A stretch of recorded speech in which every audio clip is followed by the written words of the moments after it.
हुआ है, ये मेरा चार्ट बनाया हुआ नहीं है, एक रॉबर्ट कियोसाकी ने बनाया हुआ है। मैं तो उसके माध्यम से आज तक बता रहा हूं और इसी चार्ट का मैंने उपयोग करके यहां से करोड़ों रुपए कैसे कमाए मैं आपको लास्ट में पूरी डिटेल बताऊंगा। लेकिन तब तक आप एक एक चीज को बारीकी से समझने की कोशिश करना। ये जो चार्ट बनाया है ESBI, ये सभी को दिख रहा है? Yes. सभी को दिख रहा है? Yes. राइट? ई का मतलब क्या होता है साथियों? ई का मतलब होता है एम्प्लॉय। जो सरकारी नौकरी करता है चाहे प्राइवेट नौकरी करता है उसको क्या बोलते हैं? एम्प्लॉय। यानी कि इंग्लिश का वर्ड है ये, इसको बोलते हैं अपन एम्प्लॉय। यानी कि कहीं पे भी नौकरी कर रहा है, चाहे मेरी परचूनी की दुकान वहां पे भी अगर कोई नौकरी कर रहा है उसको एम्प्लॉय बोला जाता है। सेल्फ एम्प्लॉय का मतलब होता है खुद का काम करना। क्या करना? खुद का काम करना। जितना भी काम होता है खुद का काम करने वाला है सेल्फ एम्प्लॉय में आता है।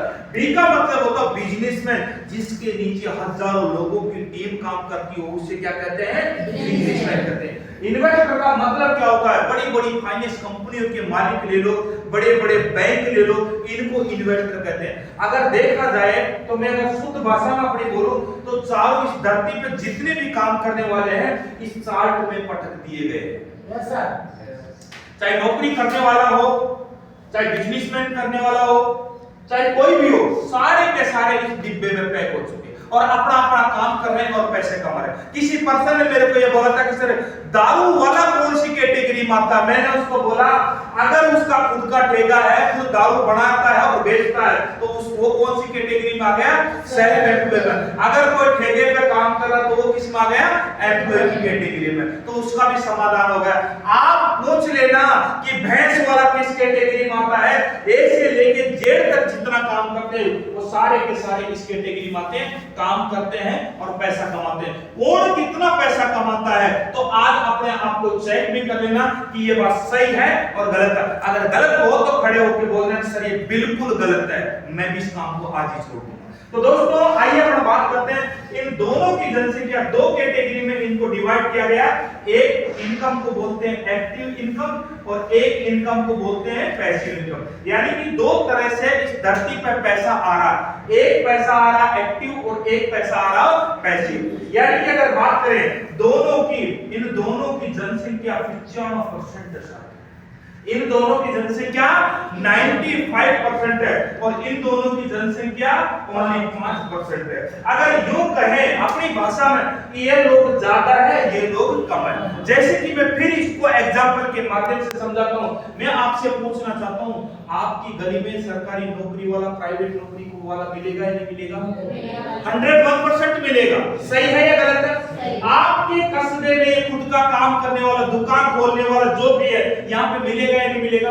101% मिलेगा। क्यों? क्योंकि इनकी जनसंख्या ज्यादा है। लेकिन अगर मैं बात करूं तो मुकेश अंबानी आपकी गली में मिलेगा? नहीं। कोई बड़े बैंक का मालिक आपकी गली में मिलेगा? नहीं मिलेगा। क्यों? क्योंकि उनकी जनसंख्या बिल्कुल कम है।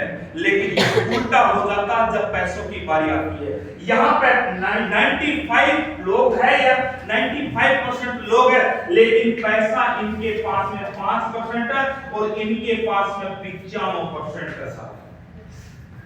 अब सोच के देखो इनकी जनसंख्या ज्यादा है लेकिन इनके पास में पैसा 5% है और इनके पास में पैसा 95% है। कैसे है मैं एक्सप्लेन करूंगा, ठीक है? ये नौकरी करने वाला इनके पास में कम क्यों है पैसा? कारण क्या है? ये नौकरी करने वाला अकेला काम करता है। ये नौकरी करने वाला अकेला काम करता है। ये खुद का काम करने वाला भी अकेला ही करता, 2-5 लोगों को और लगा लेता, ज्यादा लोग नहीं रखता। तो अब मैं आपको पूछना चाहता हूं अगर किसी मास्टर को, किसी टीचर को 50,000 सैलरी मिलती है तो क्या उसकी लेडीज की, उसकी वाइफ की जोड़ के भी मिलती होगी? 50,000 रुपए टीचर को मिलती है तो टीचर को मिलेगी, उसके बच्चों को नहीं मिलेगी। और वो भी काम करेगा तो पैसा आएगा, नहीं तो नहीं आएगा। चाहे सरकारी हो चाहे प्राइवेट हो, काम तो करना ही पड़ेगा, ये सत्य बात। राइट। ये दोनों अकेले काम करते हैं और अकेले काम करके ही पैसा कमाते हैं। ये सत्य बात है। जिस दिन ये मर जाते हैं उस दिन पैसा आना बंद हो जाता है। ये सत्य है, रियल है, इस धरती की सत्य घटना है। इसमें मैं मेरी तरफ से बिल्कुल भी ऐड नहीं कर रहा हूं। लेकिन इधर दूसरी तरफ अपन पैसिव इनकम वालों की तरफ चलते हैं तो इनका माइंडसेट दूसरा होता है। ये क्या करते हैं, ये अकेले काम करने में विश्वास नहीं करते। ये कहते हैं हम अकेले काम करेंगे ही, हमारे बाप दादाओं ने भी नहीं किया था, हम भी नहीं करेंगे। मुकेश अंबानी का बाप जो था धीरूभाई अंबानी, वो भी अकेला काम नहीं करता था। तो मुकेश अंबानी ने बोला कि जी मैं भी अकेला काम नहीं करूंगा, मैं भी एक सिस्टम को अपना के सिस्टम के अकॉर्डिंग काम करूंगा। ये लोग अकेला काम नहीं करते, ये लोग क्या करते हैं, टीम बना के काम करते हैं। क्या करते हैं, टीम बना के। अकेला काम ये कभी भी नहीं करते हैं। और हम पूरी जिंदगी भर अकेला काम करते हैं। ईमानदारी से पूछना, आपके दादाजी, आपके पापा जी अकेले थे, अकेले काम कर रहे थे, वो चले गए दुनिया से, क्या बना के दिया उन्होंने, हमारे को जन्म दिया, थैंक यू सो मच। लेकिन आज अपना कौन सा करोड़ों अरबों का साम्राज्य छोड़ के गए, आज भी हम वहीं से स्टार्ट कर रहे हैं। आज भी हम वहीं से स्टार्ट कर रहे हैं। कारण क्या है, उन्होंने ये काम अपनाया था अकेले। और लेकिन बड़ा जो बिजनेसमैन होता है, एक बैंक का जो मालिक होता, करोड़ों रुपए का जो मालिक होता, वो मर भी जाता है तो परिवार को धक्का नहीं लगता। क्यों? क्योंकि उनको तो करोड़ों से फिर शुरू करना है, वो जीरो से शुरुआत नहीं करना। क्यों? अगर मैं इसका भी अगर डेप्थ में जाऊं तो सपोज करो पूरी जिंदगी का एक काल चक्र होता है। ये बच्चा पैदा होता है, यहाँ तक वो पढ़ाई करता है, पढ़ाई करने के बाद में यहाँ तक वो कंपटीशन की तैयारी करता है, तब तक वो कितना का हो जाता है, 30 साल का। 30 साल तक की नौकरी लगती होगी, 30 साल का हो जाता है, जब तक उसकी आधी जिंदगी होती है। अब यहाँ से नौकरी करते हुए यहाँ तक आएगा, यहाँ तक 60 साल तक नौकरी करेगा। अब मेरे को बताओ, उसका बेटा तो फिर जीरो से शुरुआत कर रहा है, उसका बेटा जीरो से शुरुआत कर रहा है। मास्टर का बेटा मास्टर थोड़ी बनेगा, कलेक्टर का बेटा कलेक्टर थोड़ी बनेगा, राइट। लेकिन मुकेश अंबानी का बेटा धीरूभाई अंबानी जब रिलायंस कंपनी का जो आप जियो फोन यूज कर रहे हैं, जियो की सिम यूज कर रहे हैं, उसने यहां से स्टार्ट किया था और यहां पे मर गया। अब मुकेश अंबानी ने यहां से स्टार्ट नहीं किया था, मुकेश अंबानी ने यहां से स्टार्ट किया था जब उसकी net worth 5 lakh crore, net worth वहां से स्टार्ट करके 10 लाख करोड़ पे आ गए। 10 लाख करोड़ पे आ गए। क्यों?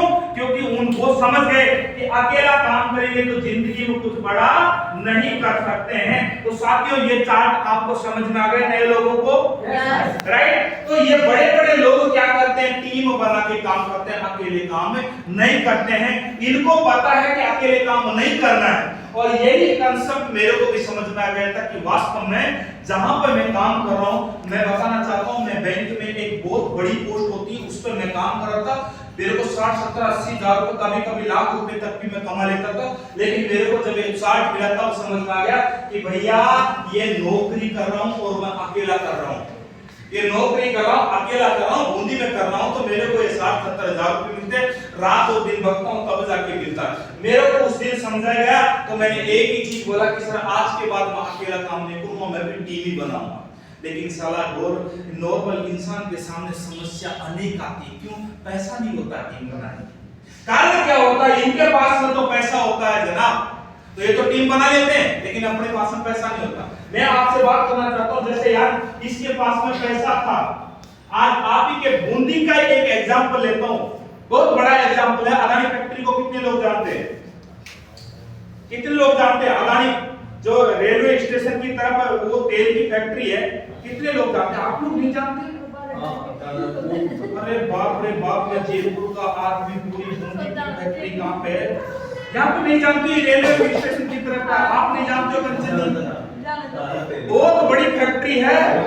यहीं पर तुम्हारे अगर 1 किलोमीटर चलोगे ना तो बहुत बड़ी तेल की फैक्ट्री है, जिसमें कम से कम 2000 लोग काम करते हैं। 2000 ट्रेन तक ऑयल लेने के लिए आते हैं उसमें। तो उस अदानी ने क्या किया, अदानी आपके बूंदी में आया और बूंदी में आने के बाद में 500 करोड़ रुपए लगा के उसने एक फैक्ट्री का निर्माण कर दिया, ये फैक्ट्री बना दी। और इस फैक्ट्री में उसने कितने मजदूर लगा दिए, तकरीबन 1000 उन्होंने कर्मचारी लगा दिए। अब मैं आपसे पूछना चाहता हूं, यहां पे एक आदमी 1000 कर्मचारी उसमें काम करने वाले बुला लिए, 1000 लोग काम कर रहे हैं उसके नीचे, एक आदमी सिर्फ गौतम अदानी को 500 रुपए कमा के दे रहा है। क्यों? क्योंकि जैसे मान लो कि अपनी कोई दुकान है, अपन कोई नौकरी पर रखेंगे तो किस वजह से रखेंगे? अपना हाथ बटाएगा, अपन और ज्यादा पैसे कमाएंगे, वो और कमा के देगा, इसी वजह से तो रखते हैं। तो 1000 उसमें काम करने वाले वर्कर है, 1000। अब एक वर्कर अगर 500 रुपए भी कमा के देता है, एक आदमी, सिंगल आदमी अगर 500 रुपए कमा के देता है, तो जनाब यहाँ पे पर डे का पैसा हो जाता 5 लाख रुपए पर डे का। ये नॉर्मल है, ये तो एक छोटा सा डेटा है। तो उसने कितने लोगों की टीम बनाई? 1000 लोग, सही है।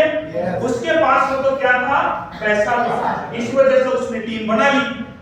भाई उसके पास में पैसा था, इस वजह से उसने टीम बना ली 1000 लोगों की। अब मैं आपसे पूछना चाहता हूं, आपके पास में भी ऑप्शन है, फैक्ट्री लगा लो, टीम बना लो, क्या ये पॉसिबल है? नो सर, पॉसिबल नहीं है। लेकिन फिर भी अपने पास में 2 रास्ते बचते हैं पैसा कमाने की, जिन पे चल के